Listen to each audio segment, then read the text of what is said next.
Welcome and thanks for joining us as we take a closer look at the recent release of Jurassic World Rebirth, otherwise known as A New Era is Born.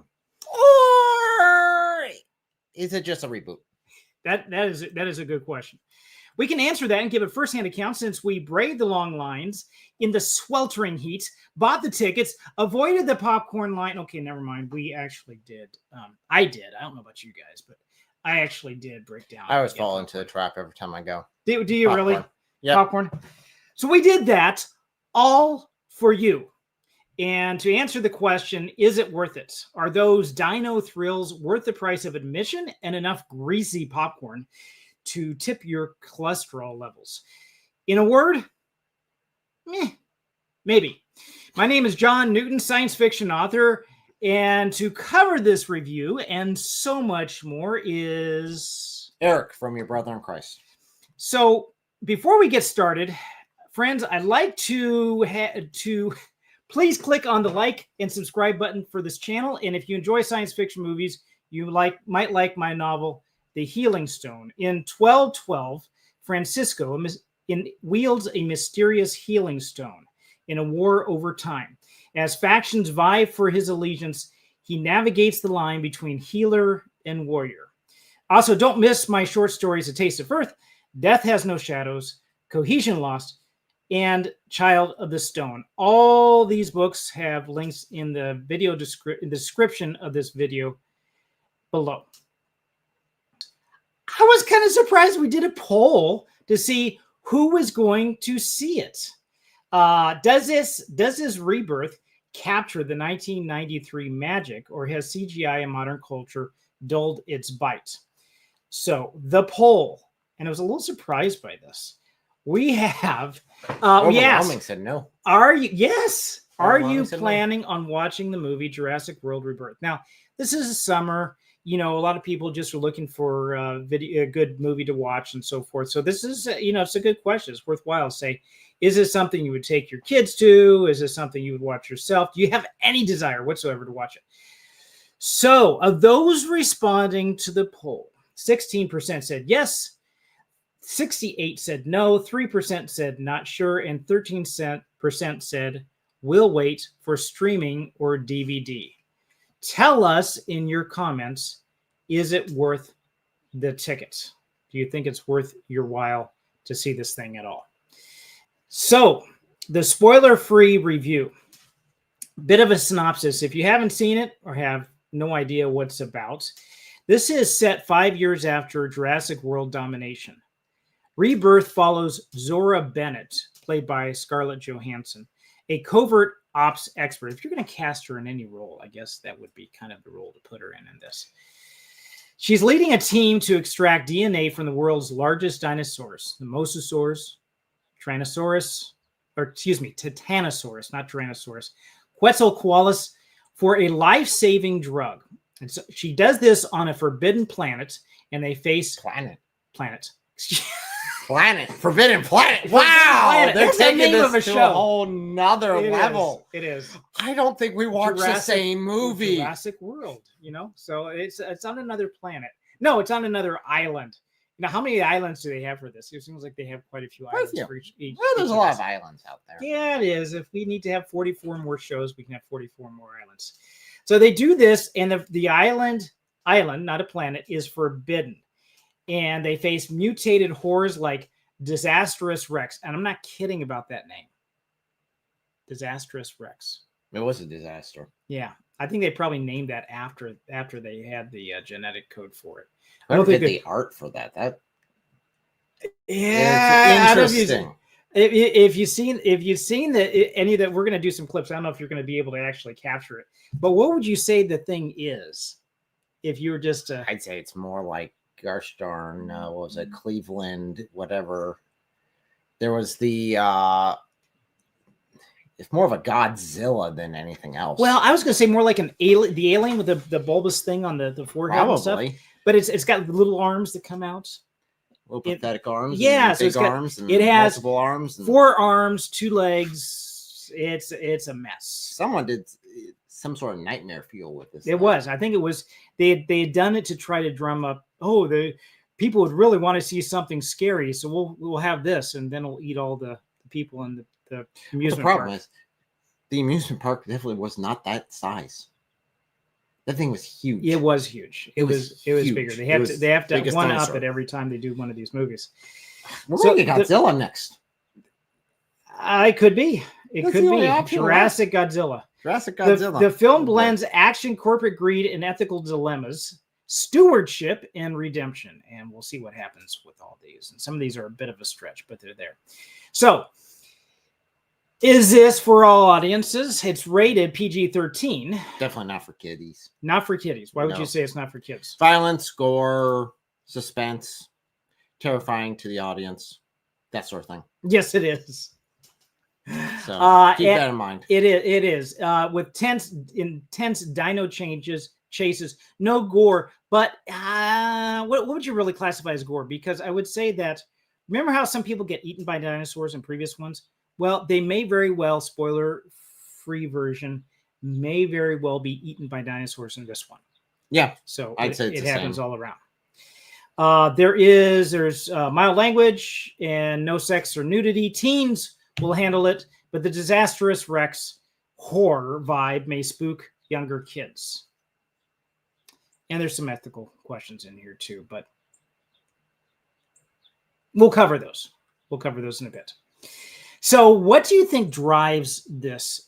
We got to, there's at least one comment here for Scott's Thinker says, life.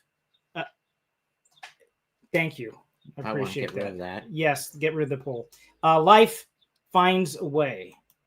Is this a continuing theme with Jurassic Park? I don't know if it's so much. Well, you do have some of that that's supposed to, and there's some real stretches of imagination with the storytelling, but I'd say yes. I'd say that it does definitely capture some of the majesty that was portrayed in the first one.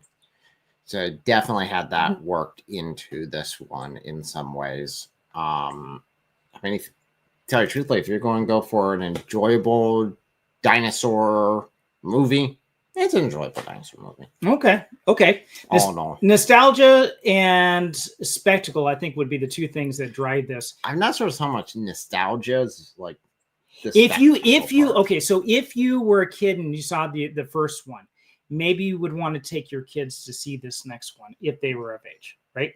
Yeah, I don't think you'll get much nostalgia for it. After all, the main dinosaurs in that movie really didn't make much of an appearance in this one. That's true. Well, I mean, it's just a Jurassic Park thing, right? So it's just the Jurassic Park theme is continuous. Yes. So be aware of that. Yep. Okay.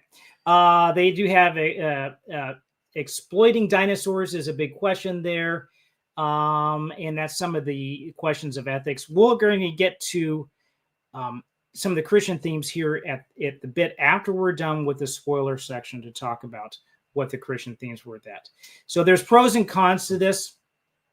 What would you give this on a scale from 1 to 10? 6. I would do a 6 also. It's mediocre. It's not groundbreaking, but it's not necessarily bad. If it has the same level of CGI and thrills and everything as the first one, this is a question we're going to ask here in a bit. Why not the same response? I'd say it relies way too much on CGI compared to actual robotics. I think so. What would be considered practical effects? If you compare the two models, the pictures side by side, they definitely look computer generated compared to the nuance of robotics. Okay, so let's take a look at this. Dr. Henry Loomis, this is Zora Bennett. I'm mission specialist. Sorry, what mission? This would be a medical breakthrough that could save countless lives. It comes from the largest dinosaurs on the planet. Oh my God.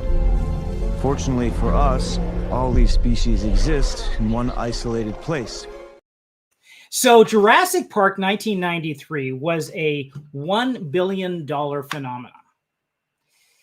Now that's according to Box Office Mojo, and it's adjusted for inflation. with groundbreaking CGI and uninspiring dinosaurs. Rebirth's $30.5 million opening pales in comparison. Now, why? Why is it between? Because if you stack the two side by side, here's the thing. We're going to go into the spoiler section. I was going to wait for that later, but we are hitting spoiler. If you want to see this movie, go for it. Consider the fact that it is a popcorn flick that you are just going to sit there with your family or whoever and just suspend disbelief. It's not great dialogue. It's not great whatever, but it's just something to watch. In terms of Christian themes, before we chase anybody off with the spoilers, I do want to hit the Christian themes here for a minute. I would say, what would you say is a Christian theme in there? I'd say one of the strong ones is self-sacrifice. There is definitely a couple characters in there who are willing to sacrifice everything for the people that are around them. Okay. And I'd say that would be the main one that I would pull from this is no greater love than this. Okay. That you're willing to lay down your lives for another. Okay. I would say also stewardship. This is part of this. It really does focus along, especially with the disastrous Rex, the D-Rex instead of the T-Rex. This really does show the Frankenstein type of story with this thing being created. Oh my gosh, what have we done? The old Jurassic Park theme. Just because we can do it, should we do it? That is a good question for stewardship. How should we handle science and technology moving forward? We do need to ask ethical questions about this stuff that we deal with. Everything from genetics to medicine to artificial intelligence, everything across the board. We need to ask these questions going forward. But both with stewardship and self-sacrifice, there's nothing really particularly new in ethical dilemmas. The ethical question in this one wasn't so much a guy making an amusement park like Tom Hammond in the original show. This was a pharmaceutical giant wanting to make a wonder drug. And the question is, who's going to be able to pay for the drug? Whoever does, they'll have life extension because of yada, yada, yada, right? So that is the ethical question here. Who should have the power over near immortality? I don't know if they were doing that. Not so much. It was just that the whole concept was that this would help with heart disease. Heart disease. It's basically a cure for heart disease. Right. So now, officially, we will go into spoiler territory and have our mascot here. I do not have a screaming goat. This is as close as I... Which might be what it says if you ever met a pterosaur. Okay. I'm not playing with toys here. This is not playing with toys. Okay. Yeah. No, it's deep research. Yes, it is. Ethical research. So what are some of the things that could have been in this? And I'm going to check the chat because this is an open-ended question. Why would this not do as well if everything... Now, spoiler territory, it was almost beat for beat what the original movie was. I did an analysis from an author's point of view. If you know the Save the Cat model, if you know what that is, taking a look at opening and everything that goes through, all these major beats that happen in the movie, these are almost identical going through. Instead of saving John Hammond's grandkids, we're saving the Delgado family. Instead of getting the two archaeologists that are doing the dig that are throughout the movie in the first Jurassic Park, we're getting one archaeologist who's in a museum at the beginning, and he goes through the entire movie. So there's quite a bit that's really similar between these two movies. This is a remake. It really is a reboot of this. Whether they plan to go forward, but there are some things that they did that were critical mistakes. Critical mistakes. Critical mistakes. Get to that. Okay, so the point that I'm making is, even if it is very similar to the first one in that regard, it didn't have the same pizzazz. Why would it not do as well? So I'm checking. Well, first of all, there's been a lot of them. Okay, that's and one. Secondly, marketing seemed so with it. Okay. So it's been done before. Been done before is a big one. We have been inundated. It has become a franchise. In 1993, when this movie first came out, there was none other like it. It was cutting edge. It was brand new. It was mixing CGI with animatronics. There was all this combination that was going on. And it's the first time these things have been put on the screen like this, in this way. I mean, the other dinosaur movies are like the stop motion stuff. Yeah. That was its competition, was the stop motion stuff. Right. And So, in 93, there was a revival of dinosaur enthusiasm. This was a Spielberg version. The thing that comes closest, the movie that would have come closest to this previously would have been like 17 years earlier or so when Jaws came out, which Spielberg also did. So here you have an animal that's gotten loose and starts eating people. Jurassic Park, you got an animal, gets loose, starts eating people. Not just one, a whole entire kingdom, not just species, an entire kingdom of animals, and they're dinosaurs. And they're cool to watch. There's all that spectacle that goes on. This is something that's never been done before. So there was that. So I'm going to look at the chat, and people are reconciling to what is good or self-sacrifice and courage. And I'm sorry, I clicked on the wrong one. He had the rest of the franchise was, as you say, popcorn fluff. Yeah, I think that we've hit a lot of it, just old and tired. They're starting to get lost in themselves. They're starting to get lost in just trying to put too many dinosaurs on screen. They have to one-up themselves. One-up themselves, and I think they're losing themselves in that. So in the first Jurassic Park, what was the ultimate dinosaur? You had T-Rex with raptors as secondary, and that would be the protagonist that was established at the very beginning, the whole breakout scene. He's the one who breaks out. Well, she's the one who breaks out. She's the one who ends it, although the raptors are the ones who kick off the very beginning, showing that this is a dangerous environment. Yeah. So you've have boiled down basically two main dinosaurs the entire time through it. And they keep popping up over and over and over again. This one, not so much. Yeah. This one, I'd say, is very weak in that regard, because I'd say that those are sort of the antagonists in the original, would be the T-Rex and the Velociraptors. They're trying to stop the humans from getting away. They're trying to eat the humans, which is kind of within their nature. Yes, so they're not like a villain, but they are getting in the way of the heroes getting what they want, which is to get out of here. Right. This one wasn't really. It's the opposite. They were trying to get in there. They're trying to get in there. They're trying to get to these certain dinosaurs, and you don't really have a well-defined antagonist. Yeah. It's more of just whatever dinosaur happens to pop up is the antagonist for like 5 seconds. I would agree with you, but the bad guy was also the pharmaceutical company, or at least one of the guy representing the pharmaceutical. That would be the bad guy trying to get in there.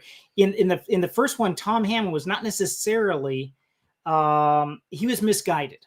He was trying to do an amusement park. He loved kids. He wanted to be able to have the kids enjoy it, but it was just going too far. And nature's going to do its thing. The villain that you're referring to, I would say, is a weak villain, and it definitely is not really an antagonist either, because it's not necessarily getting in the way of what the hero wants until the very end. Then he kind of got in the way for a little bit. Yeah, and he was very plastic. It was one-dimensional. That was the other thing that I think was a negative about the show too, is that this is tried and true. This is old ethics. This is nothing that's groundbreaking. If you just want to go to the movies to see something that's just kind of entertaining, would you say this would be one that you could put in there? You can watch as entertaining. I probably wait until DVD. Wait until the DVD. Yeah, to tell you truthfully, it's really not worth the effort it is, or streaming service, whatever you prefer. I'm going to put another one on to see the creatures that once walked alongside us. That was the nostalgia, or not the nostalgia. That was the, I think, the initial attraction that was there, right, with the '93 movie. Yeah, and I mean that another thing is the characters in this one I found to be very, like you're saying, not only with the villain being very shallow, but the characters in general seem to be pretty shallow. I wasn't really rooting for any, except for the boyfriend. I was rooting that he got eaten, which never happened. And it seems to be, I looked into this, he was a bad that character. seems to be the consensus of everyone, that everyone was like hoping that he would get eaten. And he didn't get eaten. Yeah, if you haven't seen it, there was one obnoxious group of the Delgado family. There were 4 of them. There was a daughter, and she had a boyfriend. The boyfriend was just a bit of an idiot, very self-centered. I'd say parallel to the original Jurassic Park, he would be the lawyer. As far as people not liking him, yes. Not liking him. He's a bit of a sleazeball. He's a bit slimy. He's really not very... And in Jurassic Park, he got eaten pretty quickly, which everyone was satisfied with. If anybody's going to get eaten, you want that guy too. Yes. And other people got eaten, which were basically no names. Yes. Because, let's be honest, they didn't spend enough time with any of those people actually for us to care at all. So one of the things that we looked at, and we've seen this before in other movies, that you have, especially monster movies, where you want to have this attachment with something. It's one of the draws, I think, that it is to this. You're talking about a lot of the negatives here, but one of the things that is a draw to it is this search for the wondrous. We did a video a while back. This is last year when talking about, I think it was Kong. And here is a clip from that. For something wondrous, to make a connection with the other, that we're not, there's not just the dread of there's the wonder. You have these giant creatures, whether it's Godzilla, King Kong, Mothra, whatever, fill in the blank. And if you can communicate and understand it, you can move it from that portion of the uncanny unknown to either a threat like a lion, or maybe a companion and a savior, somebody that can protect you. Okay. So we had looked at this previously and saying that a lot of these monster movies that are out there, I believe there's this search for the wondrous to be able to have this contact. That's a positive to it. One of the reasons why I think these movies are not getting that is because this is so overdone. We don't have that search for the wondrous anymore with those particular types of movies. That, and again, it's being able to identify with any of the, I guess, main characters. I'd ask you, which of the main characters did you identify with? Did you associate yourself with? Disastrous Rex, probably. That would have been the most entertaining, but you don't even see him until like 5 seconds at the end. Yeah, he is literally on this. Who would I identify with the most? Mm-hmm. I don't think anybody in this movie.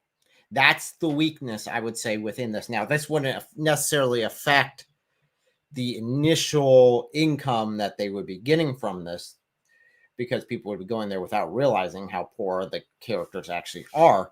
But yeah, you don't identify with anyone. You don't feel for anyone. You felt in the original Jurassic Park, you felt how desperate they were to keep their dig going, how they scrounging and just need any sort of lifeline. And then they get this plot, this opportunity just lands in their lap, and they're like, yes, let's do this. And we can all identify with that because we've all been desperate. You're talking about character empathy. Yes, character empathy, and being able to see yourself in those positions.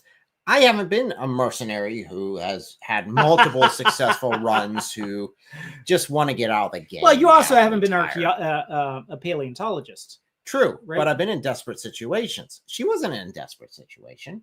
No. She was kind of, they do have a sob story. They do have a sob story that comes in there. And that was partway through. And when I was watching that, I thought this is kind of forced. Definitely forced. It was something to pull the heartstrings, to get you identified with the characters. And I thought, I'm not buying this. One of her friends died in one of the last missions. And I'm looking at saying, well, you're kind of like a mercenary who's there killing people this left happens and right. Very, very, so very often. Not really that shocking. Now, if you were saying that you were, an archaeologist and you had a there was just a random landslide and then they end up killing the person you're working with. Okay, that sucks. That's unexpected.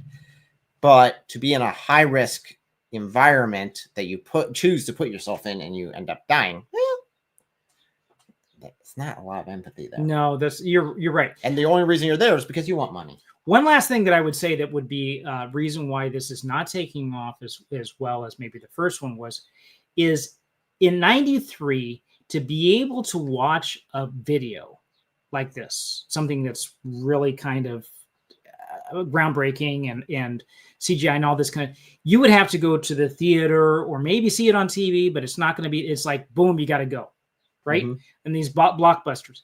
We have these now.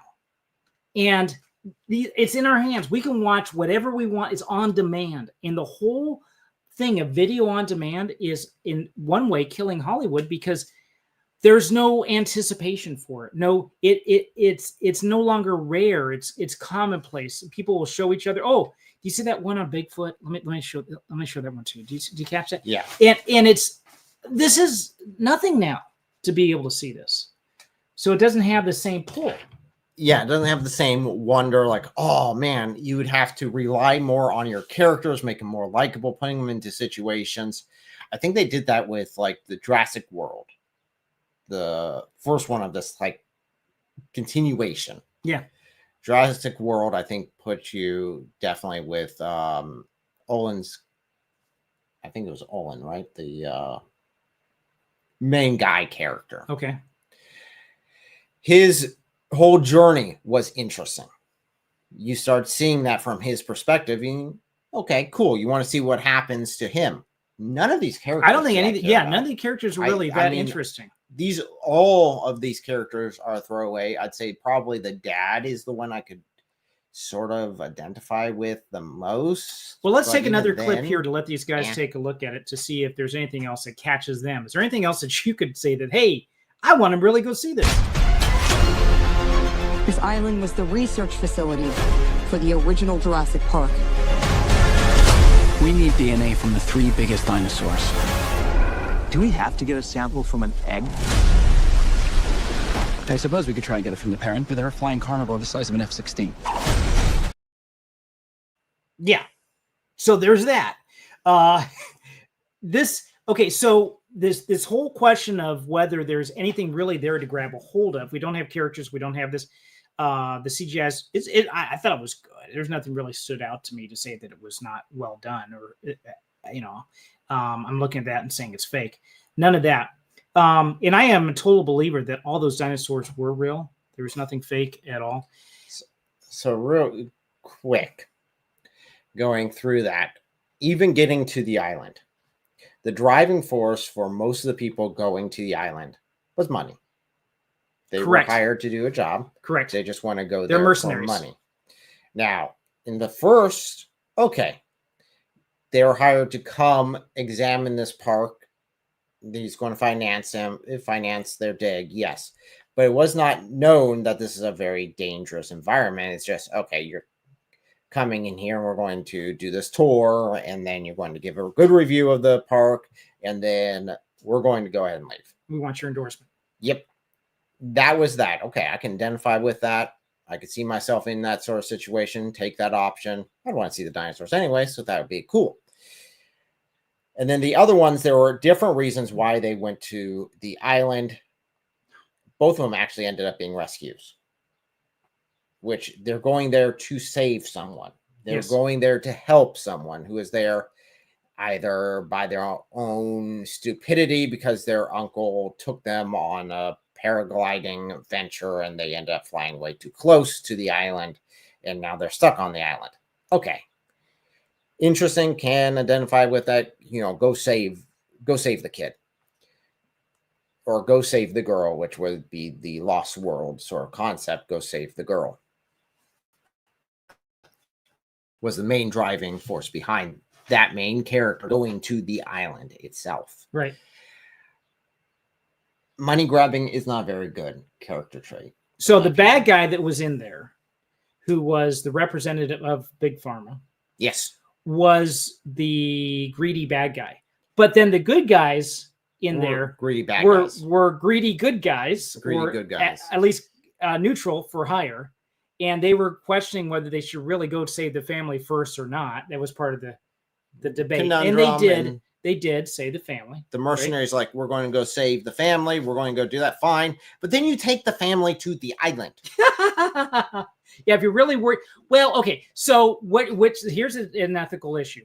You can save 4 people that were doing something stupid that were where they shouldn't have belonged. Go save them. Okay, Coast Guard's going to maybe come and get them anyway. Should you pitch in, try to help? Okay, yeah, maybe. Versus going to the island and getting this stuff that is going to help save thousands of lives. Well, not only that, because you go rescue them. Say you take the option of going and rescuing them like they did in the movie. And then what do? The plan was to take them to the island where the monsters are going to eat them. Or they could just leave them there, maybe make sure their radio signal gets to the Coast Guard and the Coast Guard's alerted, say, hey, these guys need help here. Right. Come help them. The Coast Guard gets them. And where the Coast Guard going to take them? To safety. That's right. Not to the island of man-eating monsters. Yes. So you Just got that saying. going on. There was a lot of So there was a lot of suspension of disbelief there in the movie. Not so much with the dinosaurs, but with the.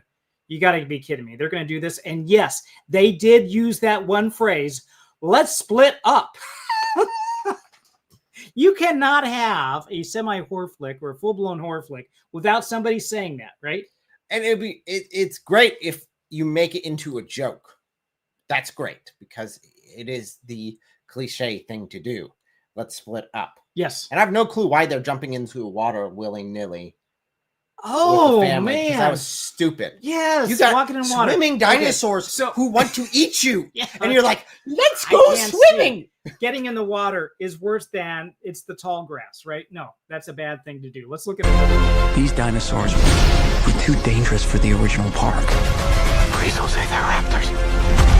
They're raptors. The worst of the worst were left here.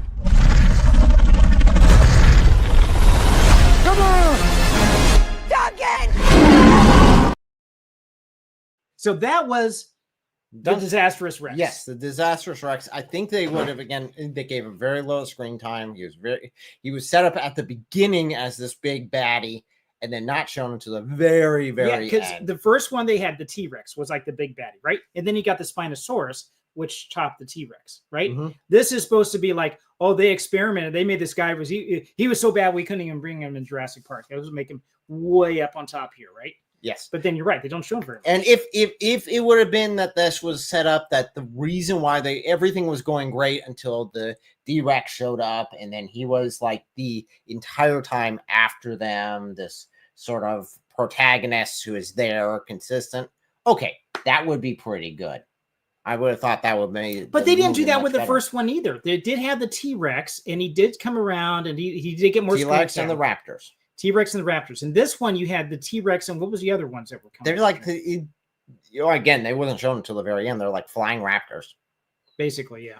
They're like raptors who are given wings. And you can look at each of their altered ones that they're not trying to keep to any sort of actual realism. Mm-hmm. And they look almost plastic in a lot of ways. Well, they look very smooth. And they did, when I said beat by beat, they even had going into the 7-Eleven like convenience store and going through the aisles. That was a parallel. That was such it was just like going into the kitchen. The kitchen. Going and through the parallel aisles. with that. Yes. Very much the same. It was like this They're is trying, but it would be a weaker form, in my opinion. If they did the disastrous Rex as being the apex predator over all the other previous ones and all the other parts of all the other films of the series, what are they going to come up with next? I mean, this is the reboot on the beginning.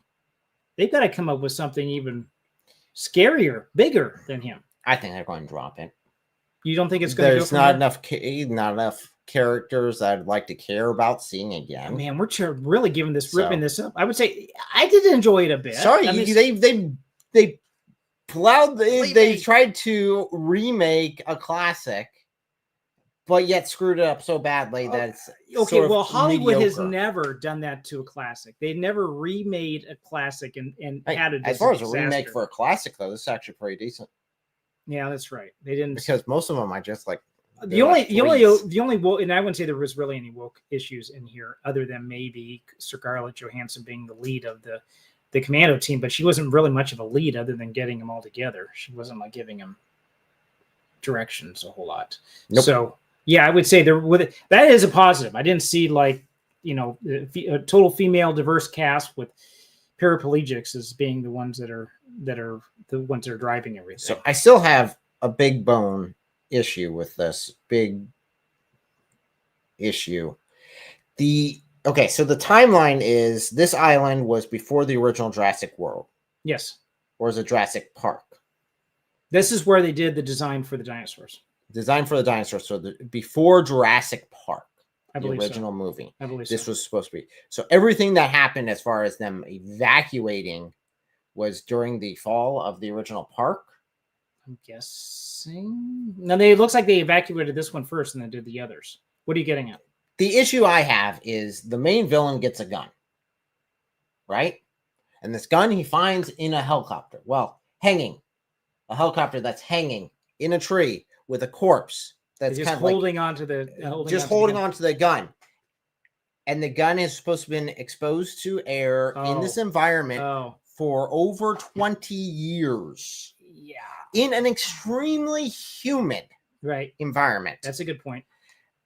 And he picks it up and it shoots perfectly. It does. What? And just as a comparison, the helicopter is like extremely rusted out. Okay. And like falling apart, but the gun is pristine. It is. Okay. So sorry, bit of an issue. Scott Stinger said that would be hilariously. I tell you what. Oh, I'm sorry. I think he was responding Jurassic Park in space. Yes. That would be interesting. I did say Forbidden Planet earlier. So this is, it works. Take it up. So as far as the humor, because we got different generation. What generation would you be? I don't know. I don't keep track of that stuff. Okay. I'm guessing you're Gen X. Okay. I don't know. Millennial.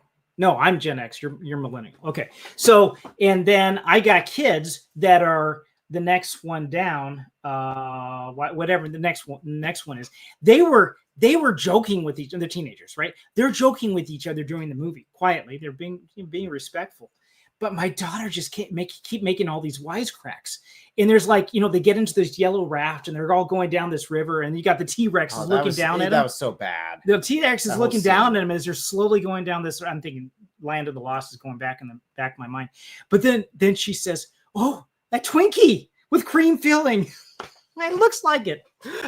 So they're making jokes. They are not scared at all. They're not on the seat of their pants watching this, but they're also having a good time. It's supposed to be a suspenseful. They're having a good time. Amazing time, but yeah, it's more of a comedy. And in that case, I mean, literally that T-Rex, and that's one of the screw ups. I'd say a lot of the behavior, I'd say, of the animals themselves. Okay, I could see that one scene with the T-Rex was a bunch of bulllarky. He was acting like a monster, not like an animal. He was. By the way, I've heard there's an upcoming video game, Jurassic Park Survival, set around the first movie. I wonder what we can get from that. Don't know. I have no clue. No. I'm wondering how much desire there is for that. Because if we look at our poll for people, this is just, I think it's fatigue and no desire to watching this. And Jurassic World came about at about a time period that there was a big push for dinosaurs again. Jurassic World or Jurassic Park? Jurassic World. Okay. Jurassic Park had its big push. Okay. And it hit it right. Jurassic World had its big push just prior to it, and it hit it at a good time. There's none right now. You don't think there's much? No. There's not. Okay. At this point, that's not the trend that's going on. In fact, I'm not sure what trend is. That's a good question. Well, let's take a look at one last clip. Let's see if we can get any laughs out of this. Might be worth our while. We put ourselves in a place we don't. We put ourselves in a place we don't belong. Survival is a long shot. What the hell are those? They're helping the mosasaur defend territory, stalk, hunt. None of what you just said is good. No, not at all. And again, it's showing up. That's the reason why they're on this, is because they crash with the mosasaurus. makes them crash. They're on here. But then that's it for the Mosasaurus. That's it. The Mosasaurus is just there to get them onto the island, basically. Well, that and they have to get the blood from it. So that's they have to get the blood from it, yes, which they do earlier on, and then the Mosasaurus re-shows up. Yeah, and tax them. Now they're shipwrecked. Yeah, but then that's it. You don't ever see the Spinosauruses again. You don't see the Mosasaurus again. It's just they're gone. They have fulfilled their requirement. And then you get the raptors, the actual raptors, pop up for 5 seconds and get eaten. Yep. That's about it. By the flying raptors, which then replace them. These genetically modified raptors instead. So, is it worthwhile to see it? I don't know. It might be more of a DVD thing. And as far as the Christian ethics go, you can grab these ethics on anything else. If someone sees the show and you're trying to use it as a bridge to be able to share the gospel with them, you might mention something about, hey, we got to be careful what we're doing with this planet. You know, we're stewards of it. You talk about the Garden of Eden and go from there. You know, that's a good springboard. The other one would be the idea of redemption, of somebody giving themselves up, self-sacrifice to be able to help others. But these are themes that you see in so many other movies. More well done in other movies. Yeah, but at least you could use that as an alternative. So smash that like button, subscribe, and tell us in your comments, is Rebirth worth the tickets? Tomorrow, we take a look at another film. Now, this is another one. It's the 25th anniversary, if you can believe it or not, of The Patriots. And yes, with Mel Gibson. But we're going to be doing something different. We're going to be looking into it and saying, could the Patriot be remade today? This is a Hollywood remake challenge, and you are going to be a part of that remake to say, hey, if we're going to do this again, what would it be? If you're a Hollywood exec, would your hands be bound to say, I have to do certain things to be able to pass these guys here, or do I want to sacrifice my career and make it for the audience? So that is up to you. We're going to see this at 8 o'clock tomorrow night. Eric, do you have any releases, any recent releases, or anything coming up soon that you would like to share? Yesterday is Islam compatible with the West, where it broke down a lot of Sharia itself, looked at what the scholars say, broke down that and compared that to the values we have here in the West. Needless to say, did not fare very well. I'd say probably on the same levels as the concept of just war fared whenever we compared that earlier on this channel to the just war in Islam, according to Sharia. Yeah, it's completely different. And you have a conference coming up as well. Oh, yes, correct? The upcoming Seek and Share Truth conference. We do have the promo video now out. It's on the channel El Iso Elohim. Kind of funny. Which is a very interesting video. So go check that out if you guys haven't. It's a free conference. So if you guys want to come out to that, the tickets are free to come attend and learn some stuff, get some training, do some apologetics. Good stuff. We got a lot of good speakers this year. Oh, and in case I don't see you, good afternoon, good evening, and good night.